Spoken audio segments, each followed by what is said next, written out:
আমরা লাস্ট ক্লাসে ব্যাখ্যা করে এসেছিলাম যে একটা লোডেড জেনারেটরের টার্মিনালে যদি ফল্ট হয় তাহলে সেই সময় ফল্ট কারেন্টটা যদি নির্ণয়ের প্রয়োজন হয় তাহলে ইন্টারনাল ভোল্টেজ যেটা জেনারেটরের যে সোর্স ভোল্টেজ ইন্টারনাল ভোল্টেজ তার মান নর্মাল ভোল্টেজের থেকে ভিন্ন হবে।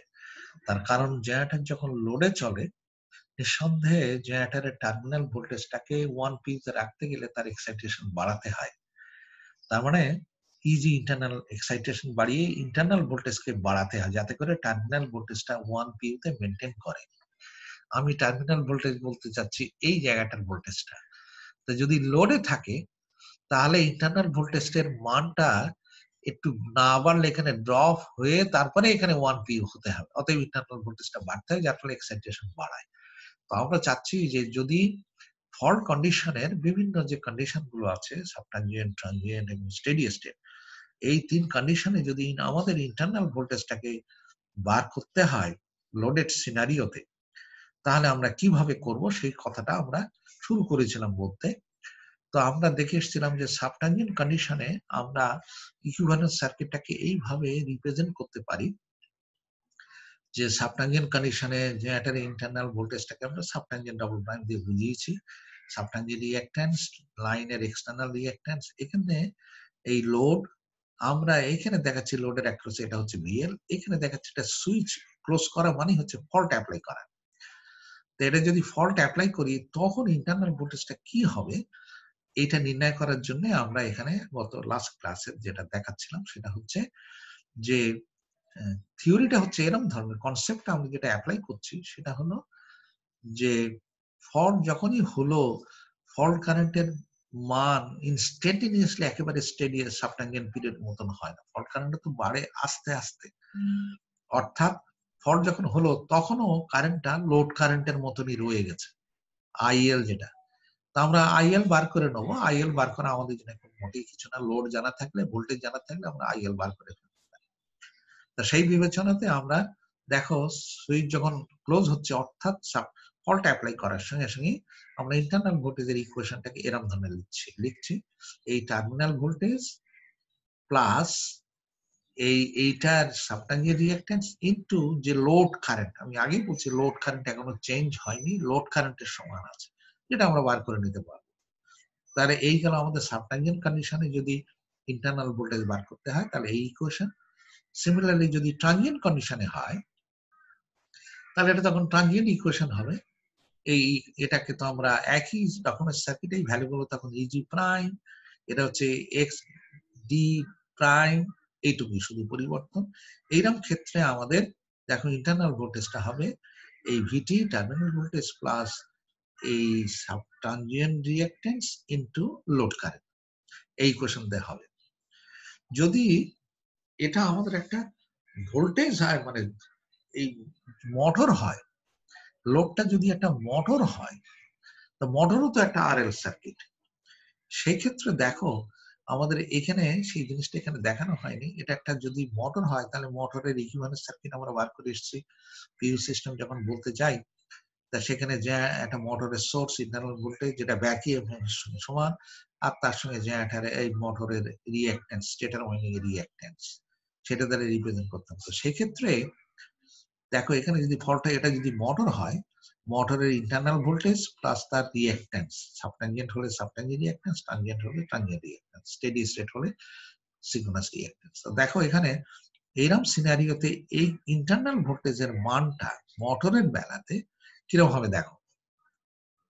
সেই ক্ষেত্রে দেখছি আমি ইএম ডাবল প্রাইম মানে সাবট্যানজেন্ট কন্ডিশনে মোটরের ইন্টারনাল ভোল্টেজ বা ইএমএফটা কিরকম হচ্ছে। তা সেখানে হচ্ছে এখানকার ভোল্টেজটা হচ্ছে আমি বলছি ভিটি, এই ভোল্টেজটা তখন আমি বলবো যে মোটরের ইন্টারনাল টার্মিনাল ভোল্টেজটা ভিটি, এই ভোল্টেজ নিঃসন্দেহে এই ইন্টারনাল ভোল্টেজের থেকে এটা বেশি হবে কেন কারেন্টটা তো এই দিকে, লোড তো এই দিকে কনজিউম করছিল মোটর, তাহলে হবে এই ভোল্টেজটা নিঃসন্দেহে এই ইন্টারনাল ভোল্টেজের থেকে বেশি হবে। তাহলে ইন্টারনাল ভোল্টেজ যদি বার করতে হয় তাহলে ইন্টারনাল ভোল্টেজ এই ভোল্টেজ মাইনাস এখানকার যে ড্রপ, সেটাই করেছি এখানে। দেখো দুই কন্ডিশনে সাবট্যানজেন্ট কন্ডিশনে মোটরের terminal voltage minus load current, loading কন্ডিশনে যে কারেন্টটা ছিল সেইটা ইনটু মোটরের সাবটাঞ্জেন্ট রিঅ্যাক্ট্যান্স। আর টাঞ্জেন্ট কন্ডিশনে মোটরের ইন্টারনাল ভোল্টেজটা হবে VT minus I into X D prime, মানে এক্স ডি প্রাইম মানে হচ্ছে ট্রানজিয়েন্ট রিঅ্যাক্ট্যান্স, মোটরের স্টেটর ওয়াইন্ডিং এর ট্রানজিয়েন্ট রিঅ্যাক্ট্যান্স। এইভাবে আমরা বার করে নেব যদি লোডেড কন্ডিশনে কোনো ফল্ট হয় তাহলে মোটর কত কন্ট্রিবিউট করছে এবং জেনারেটর কত কন্ট্রিবিউট করছে এটা বার করতে হবে। এখানে একটা কথা তোমাদের বলে রাখা দরকার, যেটা হয়তো নর্মাল ক্লাসের সময় আমি একটু ব্যাখ্যা করব, যে ফল্টের সময় মোটর কি করে কন্ট্রিবিউট করে ফল্ট কারেন্টে। এই একটা প্রশ্ন তোমাদের মাথায় আসতে পারে, এই কথাটা মনে রেখেও এটা নর্মাল ক্লাসের সময় আমাকে জিজ্ঞেস করো, আমি অবশ্যই তখন এটা এক্সপ্লেন করে দেবো। তোমরা জানো মোটরের লোড যদি সিস্টেমে কানেক্টেড হয় মোটর, তখন আমাদের সিস্টেম থেকে সে কারেন্টটা নেয়, ড্র করে, লোড ড্রাইভ করে। এখন হঠাৎ করেই, এবং আমরা জানি যে মোটরের থিওরি অনুযায়ী মোটরের একটা ভোল্টেজ তৈরি হচ্ছে রোটার ওয়াইন্ডিং, এই স্টেটারে সাপ্লাই দিলে একটা রোটেটিং ফ্লাক্সের কারণে রোটারের ওয়াইন্ডিং এ, আমাদের রোটারের যেটা ওয়াইন্ডিং সেখানে আমাদের ভোল্টেজ ইনডিউস হচ্ছে। এখানে ওয়াইন্ডিং বলতে আমি স্কুয়ারেল কেজও যদি হয় সেটাও তো একটা শর্ট সার্কিটিং ওয়াইন্ডিং, তো সেখানে ভোল্টেজ ইনডিউস হচ্ছে, শর্ট সার্কিটের জন্য কারেন্ট তৈরি হচ্ছে, সেখানে ভোল্টেজ আমাদের ইনডিউস হয়েই থাকছে। এখন এই হঠাৎ করে যদি ফল্ট হয় তা মোটর তো থেমে যাবে না, মোটর তো চলতে থাকবে, ইনার্শিয়ার কারণে সাপ্লাই ভোল্টেজ বন্ধ হয়ে গেছে, তাই বলে তো মোটর চট করে বন্ধ হবে না, motor will continue to rotate. এখন এটা কতক্ষণ ধরে চলবে সেটা নির্ভর করে মোটরের রোটারের সাইজ অনুযায়ী, বড় বড় মোটরের রোটার অনেক বড়, অনেকক্ষণ ধরে কন্টিনিউ করবে, ইনার্শিয়া অনেক বেশি বলে। এখন এই পিরিয়ডটা যেটা ঘটনা হয়, যে মোটরের রোটার ওয়াইন্ডিং এর মধ্যে যে ভোল্টেজটা ট্র্যাপড হয়ে থাকলো, এই ভোল্টেজটা কাজ করবে সোর্স ভোল্টেজ হিসেবে। তার মানে ট্র্যাপ ভোল্টেজটা নিয়েই যখন রোটার এখনো ঘুরে যাচ্ছে, এখানে যেহেতু রোটারের একটা কারেন্ট হচ্ছে, যেহেতু শর্ট সার্কিটের ওয়াইন্ডিং, অতএব সেই কারেন্টটা একটা ফ্লাক্স তৈরি করে স্টেটর ওয়াইন্ডিং এ ভোল্টেজ ইনডিউস করাচ্ছে ডিউরিং ফল্ট। তার মানে ওই স্টেটরের ওই ভোল্টেজটা এখন শর্ট মানে তো গ্রাউন্ডে, অতএব ওই ভোল্টেজটা গ্রাউন্ডের মধ্যে দিয়ে যাওয়ার ফলে একটা কারেন্ট তৈরি হয়। এই হিসেবে আমরা ধরি যে মোটরও ফল্টের সময় ফল্ট কারেন্ট কন্ট্রিবিউট করতে পারে আর কি। এই হিসেবে আমাদের মোটরের কত কারেন্ট কন্ট্রিবিউট করবে সেটা নির্ণয়ের জন্য এই ইন্টারনাল ভোল্টেজটা বার করে নেওয়ার আমাদের প্রয়োজন হবে, যে মোটর কত কারেন্ট আমাদের ফল্টে কন্ট্রিবিউট করবে। এই জিনিসটা আমি ক্লাসের সময় আরো একটু না হয় আলোচনা করে দেবো। এখন আমরা একটা উদাহরণে যাই, এই আলোচনার পরে আমরা একটা অঙ্কের উদাহরণে যাই, এটাও স্টিভেনসন বইতে করা। দেখো একটা জেনারেটর একটা ছোট লাইন দিয়ে, এটা মনে করো লাইনের একটা ছোট্ট রিঅ্যাক্ট্যান্স আছে, এই লাইনটা দিয়ে মোটরকে একটা সিনক্রোনাস মোটরে কানেক্ট করা হয়েছে, তার রেটিং গুলো দেওয়া আছে, এই যে এখানকার রেটিং দেওয়া আছে। এখন এখানে একটা কথা বলছে কি অঙ্কের মধ্যে, যে মোটরের রেটিংটা, ভোল্টেজ রেটিংটা 13.2, জেনারেটরও 13.2, সুতরাং বেস ভোল্টেজ আমাদের যদি 13.2 ধরি, কোনো অসুবিধা কোথাও নেই। কিন্তু একটা পয়েন্ট এখানে বলে দিচ্ছে প্রবলেমে, যে ফল্ট হওয়ার ঠিক আর সময় আমাদের এখানকার ভোল্টেজটা 13.2 ছিল না, এটা ছিল 12.8। সেটা নানাবিধ কারণ হতে পারে, লোডের কারণে লাইনে ড্রপ হয়ে গেছে, যার ফলে এখানে এসে 13.8 কেভি আসেনি, এই 13.2 কেভি আসেনি, একটু কম এসছে, সেটাই 12.8 কেভি। সেই জন্যই বলছে না যে এখানে 12.8 কেভি ছিল prior to the fault, fault হওয়ার আগে এটা ছিল। এইরকম সিনারিওতে যদি এখানে একটা ফল্ট হয়, এই পি পয়েন্টে যদি একটা 3 ফেজ ফল্ট হয়, তাহলে এখন ফল্ট কারেন্টটা বার করতে বলছে, আর জেনারেটর কত কন্ট্রিবিউট করছে, মোটর কত কন্ট্রিবিউট করছে, টোটাল ফল্ট কারেন্টটা কত, এটা বার করতে বলছে। এখানে একটা জিনিস বলে দিচ্ছে, মোটরটা রেটিং এরকম, কিন্তু মোটর লোডে ছিল আসলে 20 কিলোওয়াট, এটা কিলোওয়াট না, এটা হবে মেগাওয়াট, এটা ভুল লেখা হয়েছে, এটা হচ্ছে 20 মেগাওয়াটে 12.8 কেভি এবং 0.8 পাওয়ার ফ্যাক্টর লিডিং এ। এইরকম অঙ্কটার জন্য এরা বলছে এইরকম লোডে যখন মোটরটা রান করছে তখন এখানে ফল্টের সময় ভোল্টেজটা 12.8 কেভি। বার করতে বলছে জেনারেটর কত ফল্ট কারেন্টে কন্ট্রিবিউট করছে, মোটর কত ফল্ট কারেন্টে কন্ট্রিবিউট করছে, আর টোটাল ফল্ট কারেন্টটা কত, এইটা বার করতে বলছে। তো এই অঙ্কটা করতে গেলে যেহেতু এখানে দেখো বেস পাওয়ারটা আমরা যেহেতু দুটি 30 MVA করে মোটর জেনারেটর দুটোরই, অতএব বেস পাওয়ার আমরা ধরে নিলাম, বেস ভোল্টেজটা 13.2 কেভি ধরে নিলাম। তাই যদি ধরি আমাদের নিয়ম হচ্ছে যে এইখানে ফল্ট হলে এই জেনারেটর কত ফল্ট কারেন্টে কন্ট্রিবিউট করবে বার করতে গেলে আমাদের ইকুইভ্যালেন্স সার্কিট এখানে দেখে নিই। যে হচ্ছে জেনারেটর যার রিঅ্যাকট্যান্সটা হচ্ছে 0.2 পিউ, কেন বেস তো চেঞ্জ হয়নি কোথাও, সব একই বেস। আর এটা হচ্ছে ট্রান্সমিশন লাইনটা বলছে যেটা এই রিঅ্যাকট্যান্সটা হচ্ছে 10% মানে 0.1 পিউ। এখানে এসে এই সিনক্রোনাস মোটর, এটা যার রিঅ্যাকট্যান্স হচ্ছে 0.2 আর ইন্টারনাল ভোল্টেজ। এখন এখানে যদি ফল্ট হয় তাহলে এই ফল্ট কারেন্টের এর কত কন্ট্রিবিউট করছে, এই মোটরের কত কন্ট্রিবিউট করছে বার করতে গেলে এগুলোর ইন্টারনাল ভোল্টেজ বার করে নিতে হবে, যেহেতু এটা লোডে ছিল, এটা নো লোডে না, এটা লোডে ছিল। সেই ক্ষেত্রে আমাদের যদি বার করতে হয়, দেখো এখানকার ভোল্টেজটা আগে দেখো, এখানকার অ্যাকচুয়ালি পিউতে ভোল্টেজটা কত, অ্যাকচুয়াল ভোল্টেজটা হচ্ছে 12.8 আর বেস ভোল্টেজটা হচ্ছে এই যে আমরা ধরে নিয়েছি 13.2 কেভি। তাহলে দেখো এই ফল্ট পয়েন্টে, এটাকে আমি বলছি ফল্ট পয়েন্টের ভোল্টেজটা দাঁড়াচ্ছে পিউতে 12.8 actual voltage divide by base voltage, এরকম আসলো। এটাকে আমি রেফারেন্স ভোল্টেজ হিসেবে ধরি, যদি রেফারেন্স পয়েন্ট, তাহলে আমাদের লোড কারেন্ট আগে বার করে নিচ্ছে। দেখো লোড কারেন্ট হচ্ছে লোড 20 মেগাওয়াটে রান করছে, লোডটা বলিয়ে দিচ্ছে 20 মেগাওয়াটে, তাহলে 20 ডিভাইড বাই √3 আর অ্যাকচুয়াল ভোল্টেজ যে ভোল্টেজে অপারেট করছে 12.8, এখানে বলে দিচ্ছে 12.8 কেভি, তাহলে 12.8 ইন্টু পাওয়ার ফ্যাক্টর লিডিং, এটা হচ্ছে 0.8। দেখো তার মানে কারেন্ট হচ্ছে এত অ্যাম্পিয়ার। আর আমাদের এইখানে বেস কারেন্টটা, এই সাইডের বেস কারেন্টটা দেখো 30 এমপি বেস পাওয়ার, √3 ইন্টু 13.2 কেভি হচ্ছে বেস ভোল্টেজ, এখানে বেস কারেন্ট এইটা দিয়ে পিউতে, এইখানে তো আর অ্যাকচুয়াল অ্যাম্পিয়ারে রাখা যাবে না, পিউতে করতে হবে।